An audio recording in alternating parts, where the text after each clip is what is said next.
The night was quiet, but the wind was sharp. Ryan walked slowly across the old jungle path on the alien moon called Varela 3. His boots made soft crunching sounds on the dry leaves. He carried a flashlight in one hand and a laser pistol. On his side, he wasn't a soldier anymore. Now he was just a scavenger, looking for lost tech or supplies left after the last war. But tonight felt strange. Something in the air made the back of his neck itch. Then he saw it. Half buried in the dirt and moss was a small metal crate, about the size of a backpack. The lights on its side were blinking weakly. It looked damaged, old, and forgotten. But just as he stepped closer, bang! The crate suddenly shook. Ryan stopped. His hand moved slowly to his weapon. He waited, listening. Then he heard it. A soft whimper. It sounded like a child crying. He knelt beside the crate and wiped the dirt off the glass panel on the front. Inside, in the darkness, he saw two glowing eyes staring back at him. Wide, terrified, and full of tears. "Hey," Ryan whispered gently. "It's okay. I'm not going to hurt you." He pressed a few buttons on the crate. It beeped, then hissed.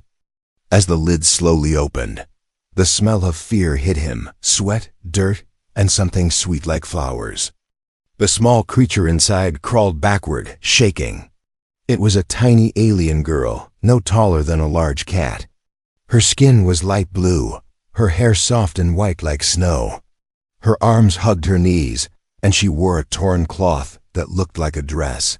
"Please," she whispered in a trembling voice, "don't eat me." Ryan blinked. "Eat you? No, why would I do that?" The little girl didn't move. She watched him like a mouse watching a lion. "I'm not going to hurt you," he said again. "You're safe now. My name's Ryan." She said nothing, just stared. He slowly pulled out a small food bar from his pocket and placed it near the crate's edge. "Here," he said. "You must be hungry." Her eyes darted to the food, then back to him. She didn't move for a full minute.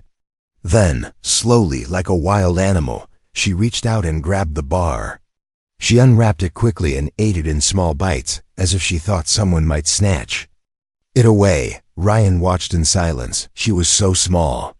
She looked maybe 6 or 7 years old in human age, but he wasn't sure. Alien species age differently. Her fingers were thin, her skin marked with tiny scars.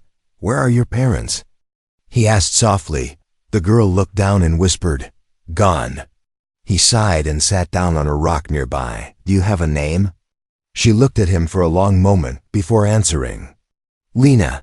That's a nice name, Lena," Ryan said with a small smile. She didn't smile back. "I was sold," she said suddenly. Her voice was barely a whisper, like a toy. "My owner put me in the crate when the soldiers came. He ran away. Left me behind."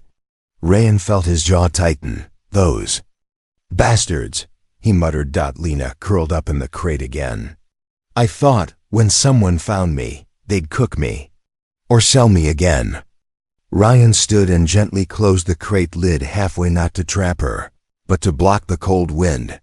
"I'm taking you home, Lena," he said. "I have a little cabin. It's warm. There's more food. And you don't have to be scared of me."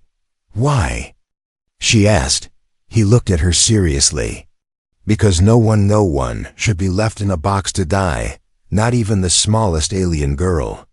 Lena didn't say anything, but as he picked up the crate and carried it through the jungle, she didn't cry anymore. Back at Ryan's cabin. The cabin was small but cozy. Ryan placed the crate near the heater and opened it fully. Lena stepped out slowly, bare feet touching the wooden floor for the first time in weeks. She looked around, still unsure. Ryan gave her a blanket and a cup of warm water. As she sat in the corner, wrapped up and silent, he cleaned up the extra bedding. He noticed her eyes slowly closing. Her body relaxed, but just as he turned away, she whispered, "Thank you." He looked back and smiled. She had already fallen asleep. The smell of firewood filled the small cabin, but Lena couldn't sleep. She lay curled on a soft pillow near the corner, her big glowing eyes wide open in the dark. Her ears twitched at every sound, the wind outside, the crackle of the heater, even Ryan's calm breathing as he slept across the room. She didn't trust this quiet. Quiet always came before something bad. In her old cage, silence meant a new buyer was coming. Silence meant someone might open the crate and take her away again. She stared at Ryan. He was sleeping on his back, one hand resting on his chest, the other hanging off the side of the bed. His face looked peaceful. No anger, no hunger, no evil, but Lena didn't understand why. Why hadn't he hurt her yet? She stood up silently and tiptoed to the small table. A sharp fork lay there, just in case, she told herself. Just in case he changed. She held the fork tight and returned to her corner. The night passed slowly. Next morning, when Ryan woke up, the first thing he saw was Lena still awake, still holding the fork like a weapon, her little hands shaking. He didn't move. He just looked at her and said softly, "Didn't sleep?" She nodded once, still not putting the fork down. Ryan sat up and stretched his arms. "You're safe here. You don't need that." "I don't believe you," she whispered. He paused. Then stood, walked to the stove, and began heating some food. The smell of eggs and root vegetables filled the cabin. He placed a plate near her but didn't force her. She sniffed it like it might explode. Then she asked, "What's in it?" Ryan blinked.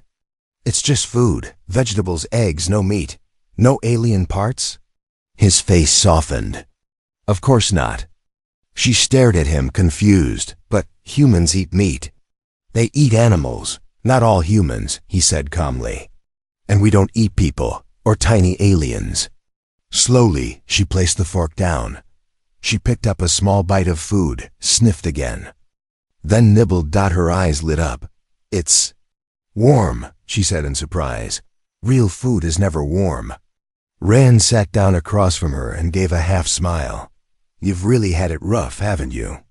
She didn't answer, but her silence said enough. Later that day, Lena followed Ryan from a distance as he went outside to work on his solar panels. She stayed behind a tree, peeking carefully. She watched as he helped a wounded glider bird caught in a net. He gently freed it, gave it water, then let it fly away. She gasped. "You didn't eat it?" she asked. Ryan looked back and laughed. "Why would I eat a poor hurt bird?" She blinked. "That's what the others did." Ryan stood up and walked toward her. "Lena, who told you humans eat every living thing?" She looked away. "My old owner. He said if I ever ran, the humans would cook me in a big pot. He said they hate small aliens." Ryan knelt down. His voice turned serious. "Your old owner was a liar and a monster." Lena's lip quivered. "He used to hit me when I asked questions." Ryan took a deep breath, trying to keep his anger inside. "No one's going to hit you here. You can ask anything you want." She looked up. "Anything?" He nodded. Lena hesitated, then asked, "Why do you live alone?" Ryan stood and looked at the sky. "I used to be a soldier," he said. "But the war ended, and I lost a lot of friends. I came here to get away from it all." She tilted her head. "You're sad too?" He nodded slowly. "Sometimes." She stepped a little closer. "Just a little." That night, Lena sat at the window, watching stars. Ryan gave her a small notebook and a crayon to draw. She drew herself in a cage, then herself again, this time outside, holding a flower, beside a tall human. Ryan looked at the drawing. "That me?" he asked, pointing. She nodded. "Do I look that tall?" She gave the tiniest giggle. "Yes." He smiled, but outside, in the distance, far beyond the hills, a ship landed silently. Its lights were dark, its engines quiet. And inside, a tracker beeped. It showed Lena's last location. Someone was coming.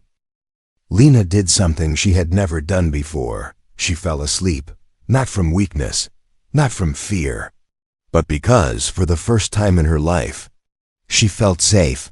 Ryan watched her sleep near the warm heater, hugging the small blanket he gave her. Her tiny chest rose and fell slowly. Her fork, once clutched in fear, now lay forgotten beside her pillow. But Ryan didn't sleep. He stood by the window, staring out into the trees. His gut told him something wasn't right. He reached into a drawer and pulled out an old tracker scanner. He turned it on and saw a ping. Someone was close, too close next morning. Lena woke up to the smell of food again, but this time she didn't flinch. She sat up slowly, rubbing her sleepy eyes, and looked around. Ryan was cooking, whistling a soft tune. She sniffed the air. Same food? Same food, he smiled. She walked to the table and sat down, still keeping her distance, but closer than before. She ate without fear, though her eyes still checked the corners of the cabin every few minutes. Then she said something Ryan didn't expect. I didn't have bad dreams last night. He looked at her. That's good. I always have bad dreams, she added. In the cage, in the ship, even before that. But last night, I dreamed I was flying. Ryan smiled gently. You're free now, Lena. No more cages. She paused, then asked quietly, Why are you nice to me? He didn't answer at first. Then he said, Because someone should have been nice to you a long time ago, later that day. Ryan showed Lena how to clean the solar panels. She watched him first, then copied his actions with small, careful movements. You're a fast learner, Ryan said. She looked proud for a second, then quickly hid her smile. I used to fix things in the cage my owner made me. But now you fix things because you want to, Ryan replied. They walked through the nearby forest, collecting mushrooms and roots. Lena pointed out glowing plants he didn't know. Her small voice spoke with quiet confidence. Ryan noticed. She was changing from a scared creature to a curious child that evening. As the sky turned orange, they sat near the small fire outside. Lena asked, Are there more like me? Ryan looked into the flames. I don't know. I've never seen another of your kind before. She hugged her knees.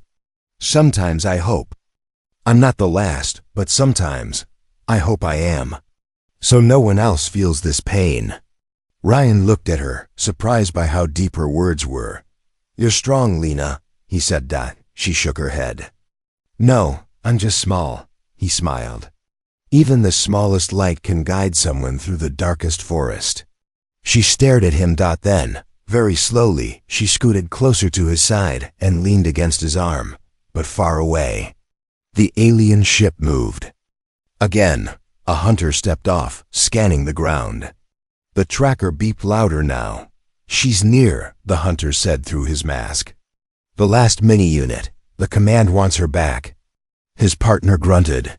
She's not a tool anymore. She's broken, the first hunter replied coldly. Then we'll break her properly and erase her. They followed the signal through the trees toward Ryan's cabin. Back at the cabin, Lena stood at the mirror, trying to brush her hair with her small fingers. Ryan walked by and saw her struggling. He handed her a soft brush. She blinked.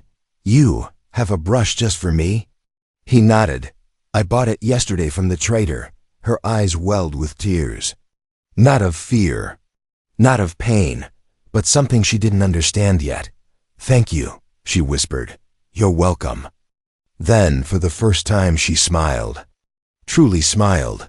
But just as the moment passed, Ryan's scanner beeped again, louder, closer. He quickly turned it off before Lena noticed. He stood still for a second and quietly walked outside to grab his pistol. Someone was coming. The birds stopped singing. That was the first sign. Ryan had lived on Varela 3 long enough to know what that meant. Danger was near. Inside the cabin, Lena hummed softly as she brushed her white hair in front of the mirror. She had no idea that something dark was moving through the trees. Outside, Ryan crouched near the edge of the clearing. His eyes scanned the forest, his hand tight on the grip of his old plasma pistol. Then he saw it. a flash of black armor. A tall, masked figure stepping silently between the trees. Then another one. They weren't hunters. They were takers, the same kind who bought and sold living beings like tools. The same kind who had once locked Lena inside that crate, Ryan's. Jaw clenched. They found her inside the cabin. Lena tilted her head. The air felt strange, heavy. She walked to the window and looked out, but saw nothing. Still, her heart started to beat faster. She turned to the door and whispered, "Ryan?" No answer.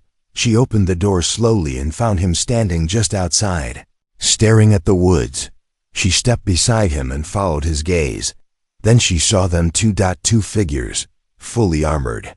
Faces hidden behind dark helmets. They weren't walking, they were hunting. Her small body trembled. "No," she whispered. "It's them." Ryan stepped in front of her. "Go back inside, Lena, but no arguments, now." She ran back inside, heart pounding. She grabbed the fork, the same one she held her first night. Her hands were shaking again, outside. The two takers stepped into the clearing. One spoke, voice deep and cold. "We're looking for something, small, escaped property." Ryan didn't move. "You've got the wrong place." The second taker looked at a small blinking device. "No, we don't. The signal ends here." The first one took a step forward. "Turn it over, human. We won't ask again." Ryan raised his pistol slowly. "You'll leave, or I'll make you leave." The taker laughed through his helmet. "You'd die for a creature that was made in a lab?" "She's not a creature," Ryan said. "She's a girl, and she's not yours." The second taker lifted his weapon. "Wrong answer." Suddenly, a small figure burst through the cabin door. "Stop!" Lena screamed. Both takers turned, surprised, and that's when Ryan fired. His shot hit one of them in the chest, knocking him down. The second fired back, barely missing Ryan's shoulder. Lena didn't run. She leapt at the taker's leg, using a sharp tool from Ryan's table. She slashed at the joint where armor was thin. The taker howled in pain. Ryan tackled him to the ground and knocked the helmet off. Underneath was a scarred alien face, cold and full of rage. "You shouldn't have interfered, human," he spat. Ryan hit him again hard, and the taker stopped moving. The other one groaned, crawling away. Lena held the sharp tool tightly, chest rising and falling fast. Ryan looked at her in shock. "Why did you come out? I told you to stay inside." She stepped forward, eyes hard. "You protected me. I had to protect you too." He was speechless.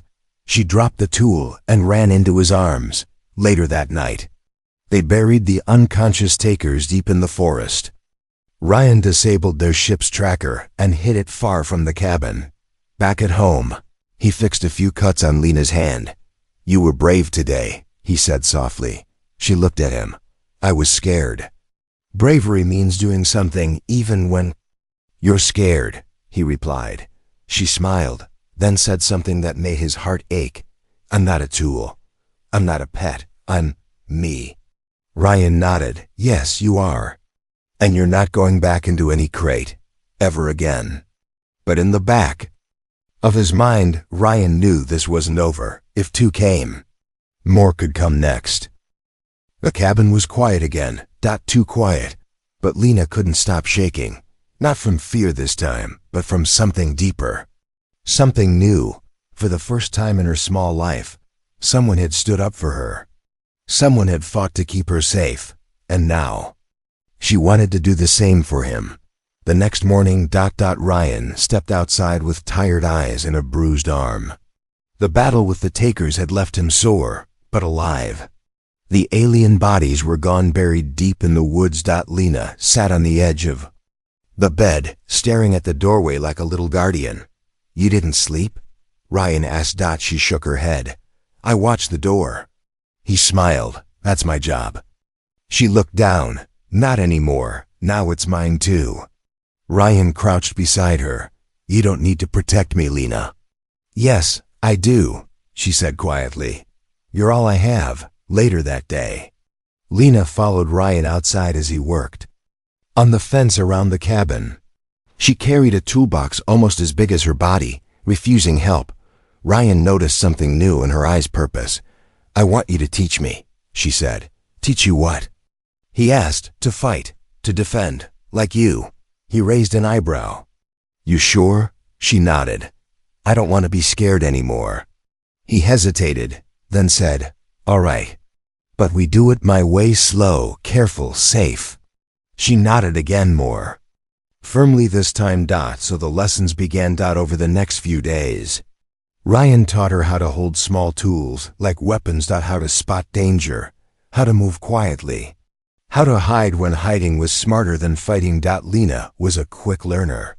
Sharp, focused, fast. Ryan even built a tiny training dummy from spare parts. She practiced every morning before breakfast, every night before sleep. She no longer walked like a scared child. She walked like someone who knew her worth. But one night, while Ryan slept, Lena heard something outside. Footsteps. She slipped out of bed and grabbed her sharp tool. She peeked through the curtain. One of the takers had returned, but this one wasn't wearing armor. He was in disguise like a traveler. He moved toward the door. Quietly, Lena's heart pounded. She could run. She could scream. But instead, she waited. Just as he reached for the door, she leapt out and slashed his leg. The taker screamed and fell. Ryan jumped out of bed, grabbing his pistol. "Lena!" he yelled, seeing her standing in the moonlight, her tiny hands bloody but strong. The taker tried to crawl away, but she blocked him with her tiny body. "No more cages!" she screamed. "No more!" Ryan ran up and tackled the taker. Together, they tied him up. This time Lena didn't shake. This time she stood tall. Later, the taker lay unconscious, tied to a tree outside. Ryan sat beside Lena by the fire, wrapping her scratched hands. "I told you to stay inside," he said, half smiling. She looked at him and said something simple but powerful. "I'm not hiding anymore." He nodded slowly, understanding now. She wasn't just a rescued girl anymore. She was becoming a warrior. Far away, a message was sent. The failed taker's ship auto-reported. Subject, Mini-type Zeta. Status, dangerous, not broken. Target must be erased. And across the stars, a powerful force read the message. They would come next, not to capture, but to destroy. Lena was never supposed to exist. Not like this. Not free. Not smiling. Not fighting back. She was born inside a machine. Bred in silence, raised in shadows, built to obey. But now, she was changing. And someone somewhere was watching closely, back at the cabin. The taker they had captured was gone, taken away in the night by one of Ryan's traps. But Ryan wasn't smiling. He stared at a tiny metal bump behind Lena's left ear. He hadn't noticed it before. "What's that?" he asked gently. Lena touched it. "It's always been there. Since I was little." Ryan narrowed his eyes. "It's a chip." Lena froze. "Does it hurt?" he asked. She shook her head. "I want to scan it," he said. "It might tell us something." Lena hesitated, but nodded. Inside the cabin. Ryan powered up an old military scanner he had hidden for years. He placed it against the chip, and a soft beep filled the room. Then words appeared on the screen. Mini-type Zeta, property of Project Siren, designed for obedience, stealth, and emotional mimicry. Terminate if resistance detected. Ryan's face turned pale. Lena looked at him, confused. "What does it say?" He didn't answer. "Ryan?" she whispered. He turned the screen so she could see it. Her tiny lips trembled as she read the words. "I'm not real?" she asked. "You are real," Ryan said quickly. "You're just not what they wanted you to be." Tears filled her eyes. "I was made to be a tool?" He nodded slowly. "But they failed. You feel, you think, you care. That makes you alive." She hugged herself tightly. "They'll come now, won't they?" "Yes," Ryan said. They won't stop. Not until they erase every trace of you. Later that day, Lena sat by the window staring out at the cloudy sky. I remember something, she whispered. Ryan looked up. What do you remember? I wasn't the only one. He stood up, surprised. There were more like you, she nodded. We were kept in tubes. There were maybe 10. Or more. I don't remember their faces, only that they screamed when the fire came. Ryan's heart sank. A lab fire? Yes, she said. The guards ran. Some of us were taken by traitors. I was the smallest, easy to sell. Ryan sat beside her. That means there could be others, still alive. She looked at him. If they are, they're hiding, just like I was, that night. Ryan worked on Lena's chip. He found a way to disable the tracker without hurting her. As the scanner beeped its final tone, he pulled the wire out and crushed it under his boot. No one's tracking you now, he said. She looked at him with wide, watery eyes. Then, I'm finally free? He nodded. She climbed into his lap like a small child and hugged him tight. Thank you, she whispered, for saving me. For teaching me I'm not a thing. You're family now, he said softly. And family fights for each other. Far. In deep space. Inside a dark ship, a figure watched the last signal from Lena's chip go silent. A voice growled from the shadows. Initiate final cleanup. Burn the planet if you must. From the dark hangar, a new type of hunter stepped forward, taller, deadlier. Programmed not to take prisoners. They didn't want her back anymore. They wanted her destroyed. The sky burned red. A warship had entered. The atmosphere not to take her, but to wipe her out. Not just Lena, but everything around her, including the human who once picked up a dusty crate in the forest, ... and found a scared, trembling voice inside. Now, that human was the only thing standing between her and destruction, and she wouldn't let him die for her. Inside the cabin, alarms screamed from Ryan's scanner. Inbound strike team, he said. Fully armed, no ID tags. That means no survivors. He grabbed his rifle and looked at Lena. You have to run. Into the forest. You know where to hide. Lena stepped forward. No. Lena, he said, voice rising. This isn't a fight we can win. She shook her head. I'm not running anymore. I'm tired of hiding. I'm tired of being scared. I was made for obedience, but you taught me choice. Ryan looked at her, then choose to live. I am, she whispered, by fighting back. Minutes later, the ground shook as armored hunters dropped from the sky. Ryan fired first, hitting one clean in the chest. Lena darted between trees, small and fast, using every skill Ryan had taught her.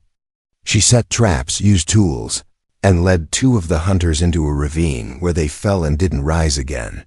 But there were too many. One hunter reached the cabin and kicked down the door. Lena was waiting inside. She jumped from the rafters and stabbed his power pack, shorting out his suit. He fell, but not before sending a distress signal to the mothership. Above, now the ship aimed everything at the small cabin. In the forest clearing, Ryan stood, wounded but breathing, holding his last grenade. He was ready to die. Until Lena grabbed his arm. I have one more thing, she said, reaching into the pouch on her back. She pulled out a broken chip, the tracker from her body. I reprogrammed it, she said. It's broadcasting one message on all channels. He looked at her. What message? She smiled. She's just a child, above the planet. On board the warship, one of the alien captains paused. The signal blinked again. She's just a child. Something inside him, something long forgotten, shifted. The ship's main gun paused. The strike order was never given. Lena's message had reached a place weapons couldn't. A heart buried under armor. Back at the cabin, the hunters powered down. Some retreated. Others dropped their weapons and stood in silence. Ryan collapsed to his knees. Lena ran to him, held him tight. "It's over," she whispered. "We're still here."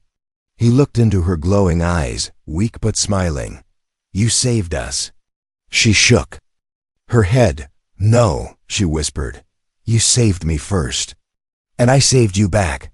That's what family does." Weeks later, the forest healed. The cabin stood, and 2 chairs now sat outside the door, one big, one small. Ryan sat in his chair, sipping tea. Lena sat beside him, drawing stars in her notebook. She wasn't a tool. She wasn't a weapon. She was something more powerful, a girl with a soul, a heart, and a human who believed in her. She once feared the human would devour her, but in the end, he fed her something far more powerful: hope.